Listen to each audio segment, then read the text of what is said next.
BFM Business. Toute l'info éco et business à la mi-journée. 60 minutes business. Guillaume Paul. Bien, il est midi 20. On va parler immobilier de bureau parce que vous le savez, je vais rien vous apprendre. C'est un secteur qui a particulièrement souffert depuis un an et on a eu des chiffres ce matin qui nous laissent penser que la purge, comme on dit, est peut-être pas totalement terminée de ce point de vue-là, même s'il y a peut-être quand même des motifs d'espérer. On va en parler avec Grégoire de La Ferté qui est avec nous. Bonjour Monsieur La Ferté. Bonjour. Bonjour. Merci beaucoup d'être passé nous voir ce midi, directeur exécutif bureau Île-de-France du cabinet CBRE. On va faire un focus sur l'Île-de-France qui concentre le gros du marché de l'immobilier de bureau, monsieur de La Ferté. Et là, on a un chiffre que nous a donné ce matin Immostat qui nous dit quoi ? Qu'au premier trimestre 2021 versus premier trimestre 2020, c'est ça, eh bien la superficie de bureaux loués en région parisienne a reculé de 30%. Quand je vois ce chiffre, je me dis, la purge n'est pas terminée. Est-ce que vous l'analysez comme ça, vous, finalement ? Alors on peut l'analyser comme ça, mais il faut remettre les choses dans leur contexte en considérant qu'on compare des chiffres premier trimestre 2020. Ouais. Pré-confinement, pré-Covid, on va dire, même si on était un peu chahuté à cette époque-là, parce qu'on a oublié, mais on avait des grèves, des gilets jaunes. C'était un premier trimestre très particulier, le premier trimestre de 2020. Et donc, on vient opposer ces chiffres aujourd'hui à ce contexte où on sortait d'une année 2019, qui était une année record, une année avec de très bons scores en Île-de-France, où les marchés étaient très actifs d'une façon générale, avec des taux de vacances, c'est-à-dire la vacance des bureaux en Île-de-France qui était très basse. Donc finalement, quand on vient comparer ces chiffres, j'ai envie de dire, c'est plutôt encourageant. C'est plutôt encourageant. Si je le prends de façon un peu provocatrice, parce que on voit bien en fait, alors en Île-de-France, on analyse deux segments. Il y a les petites et moyennes surfaces, et puis les grandes transactions.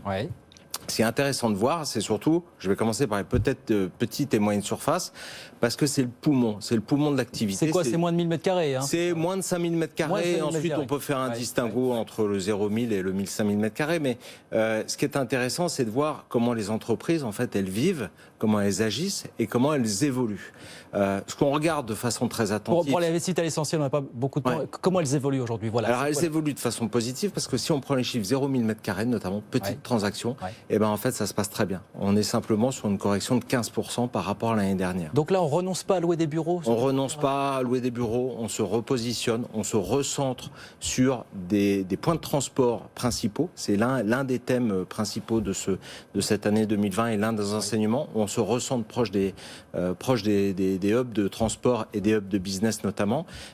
Et puis, éventuellement, on diminue un petit peu la surface occupée, mais pour une meilleure surface, sur une surface de meilleure qualité, dans laquelle on va mettre des aménagements qui sont différents. Ça veut dire que tout le monde n'a pas renoncé du côté des entreprises à louer des bureaux. Voilà, ce qui s'est passé depuis un an, la crise, l'avènement, on verra ce qu'il en reste du télétravail, ne remet pas tout en cause non plus. Qu'est-ce que ça remet en cause ou pas finalement, tout ça, ce qui se passe depuis un an aujourd'hui dans la vision des patrons d'entreprise ? Alors, ce qu'il faut considérer, parce on parle beaucoup de télétravail, ce qu'il faut considérer, c'est que le télétravail, en fait, c'est une composante du mode d'organisation et chaque entreprise a son mode d'organisation.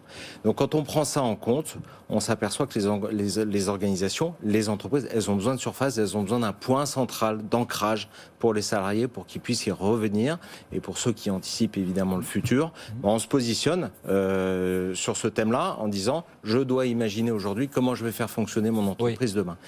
Donc on vient chercher des surfaces de meilleure qualité et éventuellement plus petites puisqu'on va faire un petit peu plus de flex à l'intérieur. On va faire plus de flex. Donc c'est ça, si je vous comprends bien, c'est peut-être recentrer un petit peu sa surface dans certains coins bien précis, près des hubs de transport, comme vous dites. Ça va être ça le grand défi de beaucoup d'entreprises en 2021, dans les prochaines années ? C'est ça l'idée ? Ça va être effectivement une des grandes thématiques, c'est que les entreprises vont certainement réfléchir à une meilleure accessibilité, une meilleure connectivité, meilleure interaction avec un écosystème. Et donc, effectivement, on vient se mettre sur ces endroits-là. Moins de surface et plus près des hubs de transport, c'est ça l'idée ? Oui, d'autant que le marché offre plus de surface.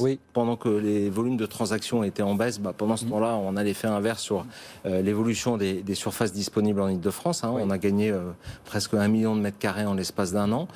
Donc c'est important, plus 30%, mais simplement plus 4% versus le dernier trimestre. Donc ça veut dire qu'on arrive presque en haut de la courbe. Et là, effectivement, les entreprises qui n'avaient pas de choix, notamment dans Paris intramuros, puisqu'on a des taux de vacances qui étaient très contraints, les entreprises, elles retrouvent plus de solutions, plus de choix, moins contraintes.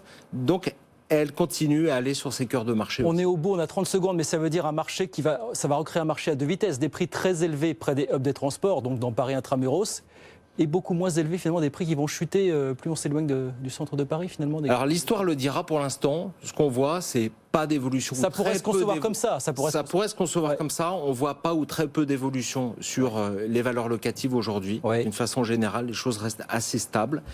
Effectivement, l'effet, c'est que certaines zones périphériques, ultra-périphériques, pourraient effectivement avoir quelques années difficiles à venir. Il y a l'idée encore, pour terminer, qu'il y a peut-être encore beaucoup de chefs d'entreprise qui s'interrogent sur la stratégie à mener dans les prochains mois en matière d'immobilier. C'est ça que vous nous dites finalement. Est-ce qu'on se pose encore la question de savoir ce qui va rester de cette crise ou pas, et la façon dont ça va influencer finalement mon implantation? Ce qui va rester, il faut revenir juste 18 mois en arrière. 18 mois en arrière, on parlait de la guerre des talents. Je pense que cette guerre des talents, elle va revenir beaucoup plus vite que prévu, et qu'effectivement, développer un écosystème dans son entreprise, développer une marque employeur, développer une attirance parce qu'on a un lieu centrale où on peut attirer les salariés et on peut échanger ensemble, parce que c'est ça la vocation aussi des bureaux, et bien évidemment ça a de l'avenir, et c'est comme ça qu'il faut envisager les prochains mois. Ce sera passionnant à suivre évidemment. Merci beaucoup d'être venu nous voir. Merci beaucoup Grégoire de la Ferté, directeur exécutif bureau Île-de-France du cabinet CBRE. Merci de passer nous voir aujourd'hui sur